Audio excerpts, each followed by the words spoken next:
Hey there, welcome to the DFS Build NBA. I almost said MLB. NBA edition. I'm Kevin Roberts, joined with Taylor Smith.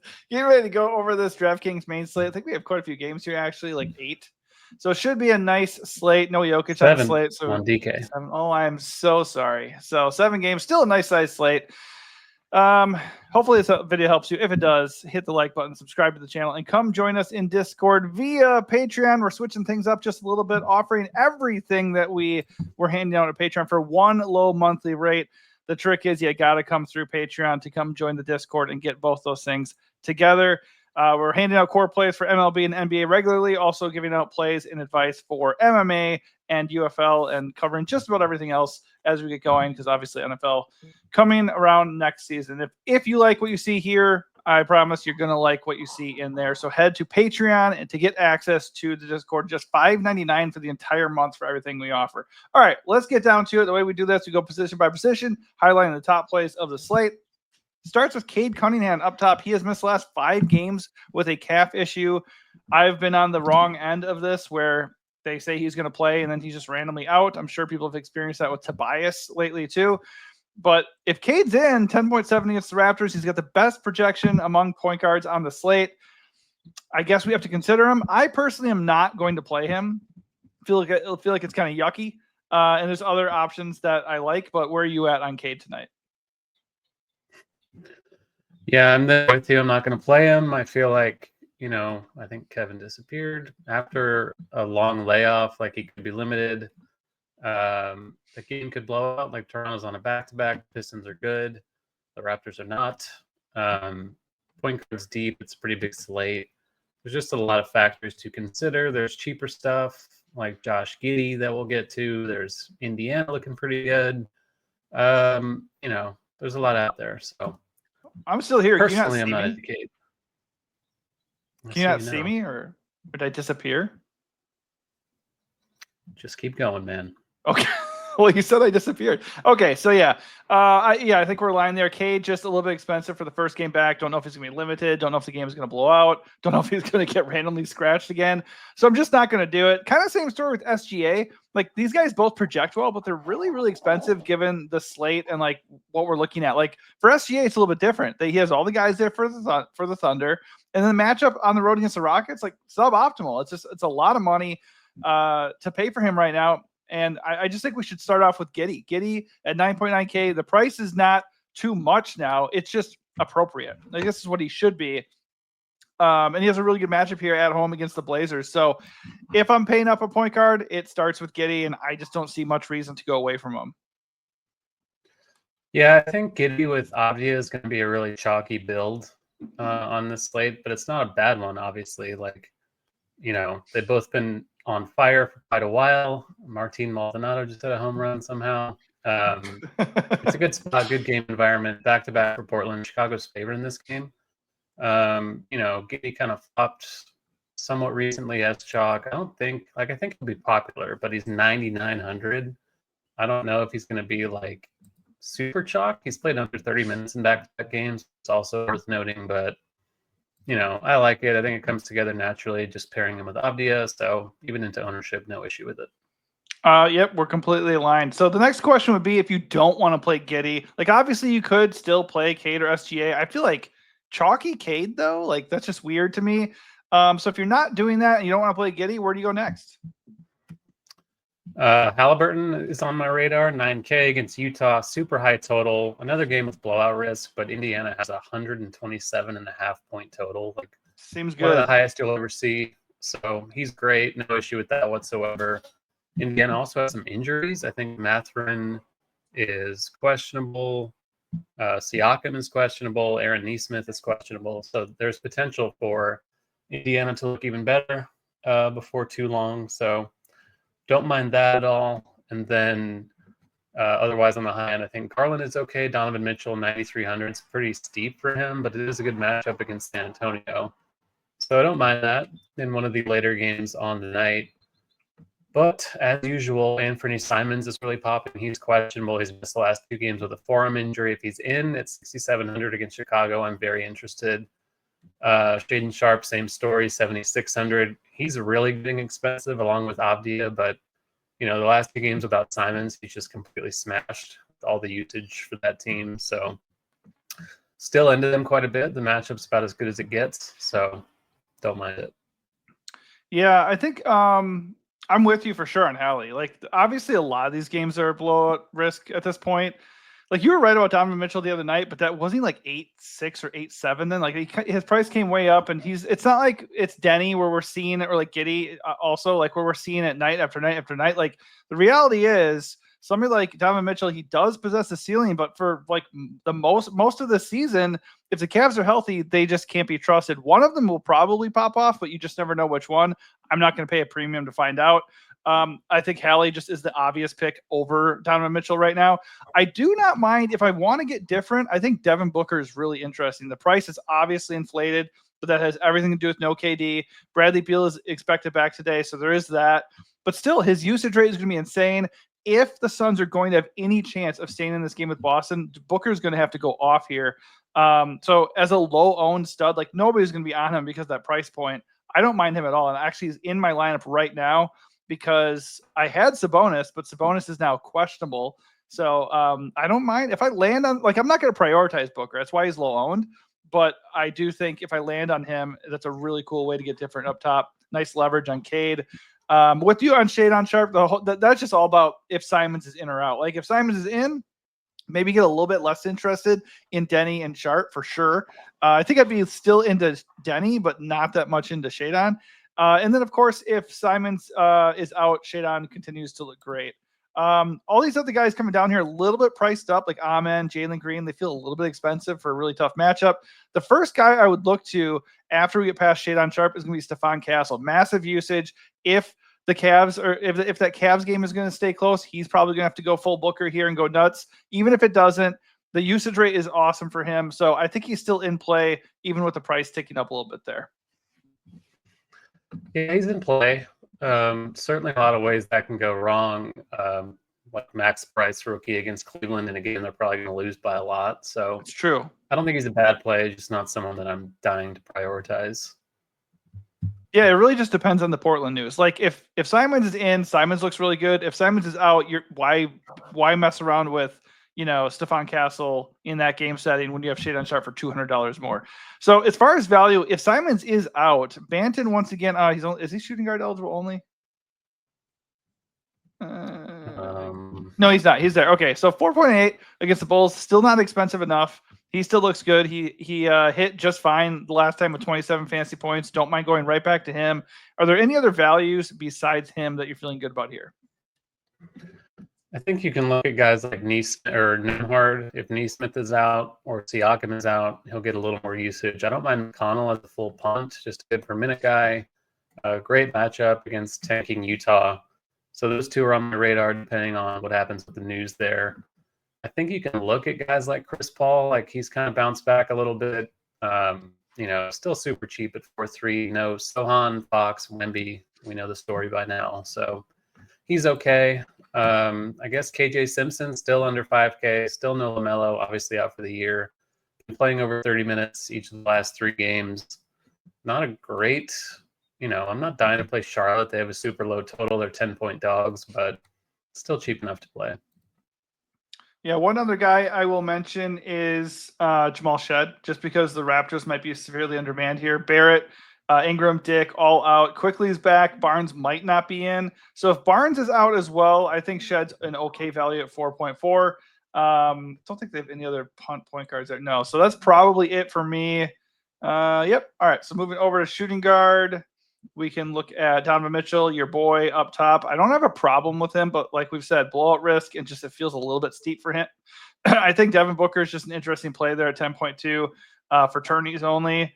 Most guys we talked about, but Kobe White starts the bidding off at 8.7K, 38-point fantasy projection.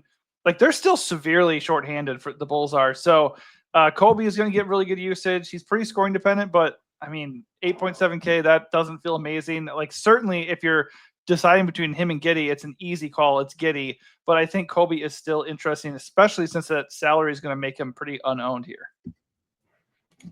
Yeah, I don't think it's an easy call. I think they're both really awesome plays. So if you want to fade like a 10K Josh Giddey and play Kobe White instead, I really have no issue with that. especially since you're going to get a pretty big ownership discount playing White instead. Perfectly good game environment. There's a chance Lonzo Ball plays tonight, which might make things a little bit more murky in the backcourt, but I still assume Kobe's going to play a huge role, have a ton of usage. The Bulls are a play-in team, I think, so they're not packing it in yet. No problem with that whatsoever. Otherwise, the same guys, Simons and Sharp and Mitchell and Castle and Nemhard. Don't mind Kevin Huerter at 5'9" if some of these Bulls wings like Terry, Phillips, Lonzo are out again. Kobe Walter remains cheap forever, still playing a pretty big role for the Raptors. No RJ Barrett like we talked about. So I don't mind going back with him once again. Feels like the Raptors play every goddamn day. But it is what it is. They and sure then do. Julian Champagny at 4,100. Got a price hike, but still no Sohan. They're a little more full than they were in the last game, but he's played over 30 in the back-to-back games without Sohan, so don't mind that either. Yeah, if Champagne's going to carry a lot of ownership, I wouldn't hesitate to go away from him, especially if he starts. I'm a little bit more interested in somebody else from the Spurs that we'll get to in a little bit. Don't want to gloss over Malik Monk and Zach LaVine here because Sabonis is questionable. If Sabonis is out, that is just extra usage. The offense is going to flow through those guys even more. So obviously I'm going to lean Monk just because he's cheaper, but they're both going to have a spike in their projection, and they'll both suddenly be a little bit too cheap for the added usage there. And then, for Detroit, if Cade isn't back, I guess you could play Malik Beasley at 6'1", Dennis Schroeder at 6. That, they're 6'4", like they're fine. What about like Cavs value here? Like Sam Merrill doesn't sound fun, but 3.5K, no Ty Jerome. And then obviously there is real blowout risk here. Do you have any interest in him or Strus or, I guess DeAndre Hunter's not a shooting guard, but just those guys, like who are you liking there? Yeah, I like Strus a little bit. 4,300 starting for Cleveland. It is a good matchup against the Spurs. A little shorthanded, so I'm okay with that. Not really into Merrill, not really into Okoro. Just week per minute guys. Not really interested. The value on the slate's pretty shitty so far. I'm assuming we'll get more by the time lock rolls around, but as of now, I'm fine with Strus. I just prefer Walter a little bit in the same range, or Champagny. All right, sounds good. All right, over to small forward we go, all the way up top. I don't know why I was down there. Denny leads the way, as you would expect. Still not too expensive, just appropriately priced. Doesn't feel good to see 9.4K Denny, but that's who he is now, and he's got the best matchup you can ask for against the Bulls. I'm still on the team Denny train. No reason to get away from him. I think the only reason you would is the ownership. If you want to just, we talked about it yesterday. We didn't really do that ultimately. But we said the same thing with Giannis. Like if people are going to play into expensive guys that much, you can certainly take advantage of that. I'm just going to play Denny. The only other guy who compares him at this position is Tatum, and he's like $2,000 more expensive. I suppose if Jaylen Brown, who is questionable, ends up missing, you could make a case for Tatum. But at 11K, I think I'm just going to fade that. So Denny looks good. Kobe looks good. How are you feeling about Tatum? And then who's your next guy here that we haven't talked about that you like at small forward? Tatum's okay. It's just 11K is a lot. If Brown is out, I agree. I'm more interested. I'm just not super psyched about that Boston Phoenix game at all. It just, as of now, it's kind of a stay away for me on both sides. I think if you do want to fade Avdia, this is probably the time to do it. Like the most expensive he's ever been. It is a great matchup. People are going to see the game logs and the minutes and be like, well, he can't miss. But like if he gets you 40 at 9,400, which is certainly within the range of outcomes, you're not going to be happy with it, especially into significant ownership. Didn't work out last night with the Giannis fade whatsoever, but I think this is chalk I don't mind coming in under on. I might change my tune if Simons is out because that just puts the ball in his hands more, puts the ball in Sharp's hands more. As of now, I'm playing a lot more Sharp and Simons than I am Avdia. I think it's a price thing.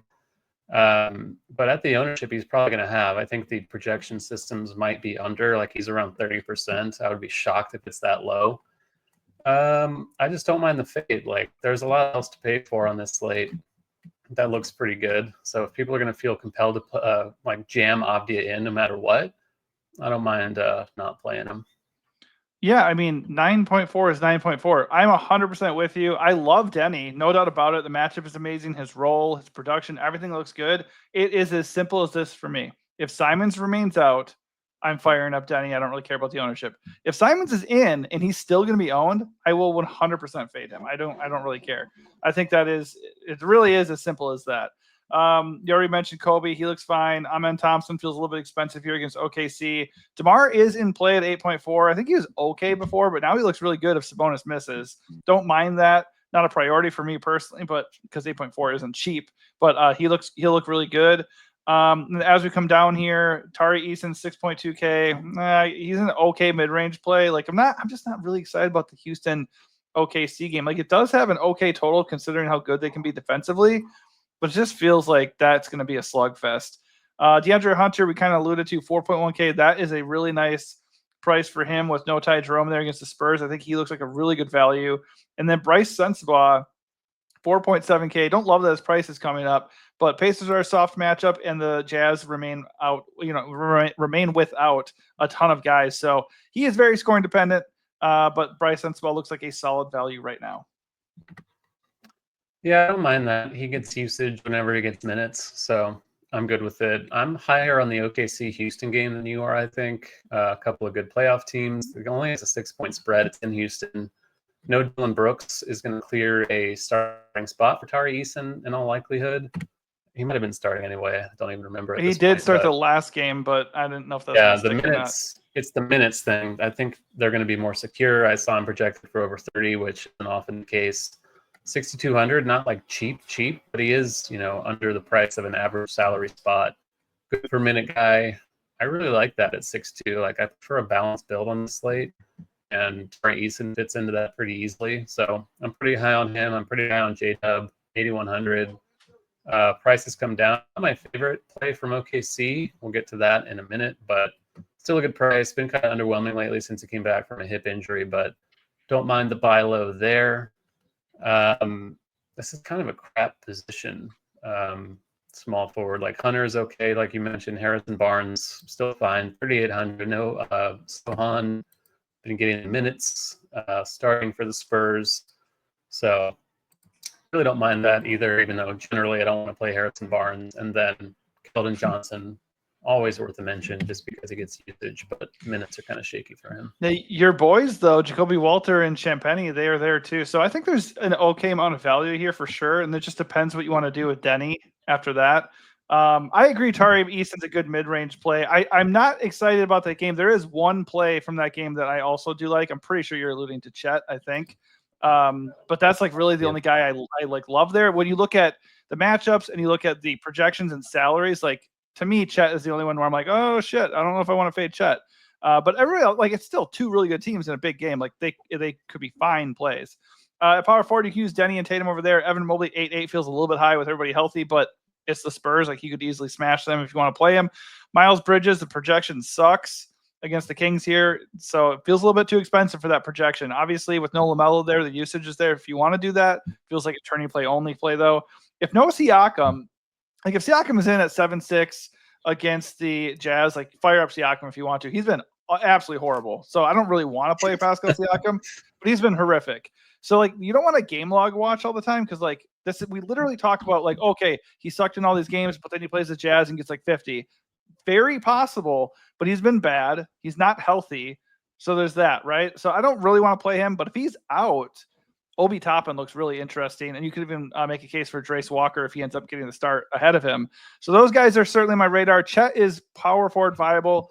7.3. He looks really good. I'll let you elaborate on him, and I'll also just throw in Kyle Filipowski at the same time. His projection this morning looked way better. It dipped a little bit, but no Kessler, no JC, no Lowry. Like he's going to start and get a lot of usage for them, and the matchup is really good. So I think Filipowski looks awesome.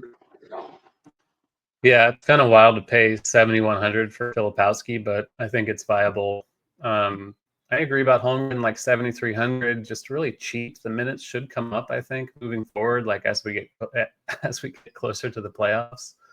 So I really like that in that Houston OKC game, like get a little correlation with him and Tari Eason. On the other side, I think Mobley is another awesome play. Like he's priced up, but San Antonio has no Wemby, can't protect the rim. Cleveland's super high total, just like Indiana. So I'm going to be over the field on Mobley quite a bit. It looks like Not into Siakam, like you said, been awful. Not super psyched about 7,600. Doesn't really show a ceiling anyway. So Obi would be a really awesome value if he's out. We can go back to Mamukelashvili again, 3,700. He'll have a roll off the bench without Sohan.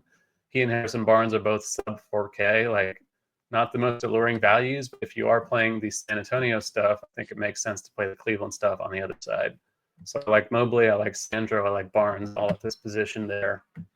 And I think you can look at Mo for Toronto, like still sub 4K, not really into the Raptors in general, but the minutes have been up. He's played 25 plus in 4 games in a row, around 30 in the last 2. Not a great per minute guy, but I think it's okay. Yeah. I mean, like, it depends what you want to do with the Spurs. If you were going to play Castle or Vassell or something, yeah, sure, go get a Cav. And by the way, I am with you as far as, like, if I'm going to pay for a Cav, I think Evan Mobley would be the guy I'd rather pay. I would pay $500 less for him than Donovan Mitchell, but I don't have a ton of interest in the Cavs because I don't think this game's going to stay close. But Mamu off the bench at 3.7K, good per minute guy, possible blowout risk here. No Sohan, maybe no Bassey. If Bassey's in, I will definitely get away from him because he's picking up ownership. But if Bassey's out again, I love him off the bench at that price. So he looks like a really good value. And KJ is probable. So like you said, Keldon Johnson before, he also will be off the bench. He is totally fine at 5-1. Buzelis against the Blazers here. Bulls are still shorthanded, 5.4K. I think he's viable. I'm probably going to end up preferring Obi or Memu here off the bench, but I still don't hate him. I would keep him in my player pool. I think that's probably, I guess Keegan Murray will get a little bit more run and usage if Sabonis is out. So I would keep him in at 6.1. Like, he always gets big minutes. So I'll keep him in my player pool as well. All right. A few others worth to mention. I forgot to mention him at small forward, but if Tumani Kamara is out, Kamara's questionable, like Matisse Thybulle could play upwards of 30 minutes at 3,900 in a good matchups. So, it's the weakest per minute guy you could have ever vouched for. It's not Josh Green. He's not as bad as that's Josh true. Green. Chris Murray, another bad per minute producer, but could play around 30 minutes at 3-1, both forward spot eligible, and then Jabari Walker, another similar punt. I think Jabari Walker I'd actually feel reasonably good about because he's actually a good per minute guy. But yeah, I mean, if there's a role there for those guys, group probably. Yeah, it's true. I'm just saying, shaky would be the word to describe all 3 of those fucking guys. No doubt about it. By the way, I'm just going to double down on the Chet thing again. I don't love that game, but I'm with you 100%. Chet is way too cheap. 33 minutes in his last game, 55 fantasy points. So yes, massive ceiling there, and he would be needed against Şengün. So at center, obviously you can play Chet, you can play Şengün. Not really eager to pay 9K for Şengün. I'd much rather play Chet at 7.3. Sabonis, if he's in against the Hornets, looks good. I feel like 10.1 is a little bit expensive just because he has not exhibited like a really big ceiling for much of the year. He has all these high usage guards around him. Sounds like he's going to be possibly missing this game though. So that puts JV at 3.8K in core play territory. Why don't you give your thoughts on Sabonis and JV depending on how that shakes out? Yeah, I mean, I'm not really into Sabonis if he's in. I know it's a good matchup, but he doesn't get defensive stats. It's kind of a grind to play Sabonis. So not really ever my favorite guy to play in tournaments, but if he plays, he's okay. Valanciunas, if he starts, is obviously the best value on the entire slate and someone you're going to play in probably every single lineup you build, which is difficult on FanDuel where you only have one center, but still just a smash value and way better than anything else we have at the moment. So very easy play there. Hope we get it just because I don't trust the other value we have currently. As of now, my favorite value center is Oscar Tshiebwe. If he starts for Utah, like they're shorthanded, he's a good per minute guy too, 4,300. So more expensive than Joe Val and not as good of a play as Joe Val if we do get Joe Val. But as of now, Tshiebwe looks like a pretty good punt. Tshiebwe looks awesome. I think he's pretty darn good either way. I just think obviously if he's coming off the bench, he's not like a safe bet to get more than 24 minutes, which is what he seems to be capped at off the bench. This is why I mentioned Filipowski, because Filipowski we know will start and we know he's going to get a lot of run, a lot of usage, and he's been very productive in the past, like consistently so. So 7-1's a lot for Filipowski though, so I can see people wanting to lean more Oscar, and I'm okay with that. I think he's good value, so full agree. Donovan Clingan, baby. Not sad to go back there again at 5.8K. Still, is DeAndre Ayton officially out? Because I saw that he was like questionable, I think. He's out.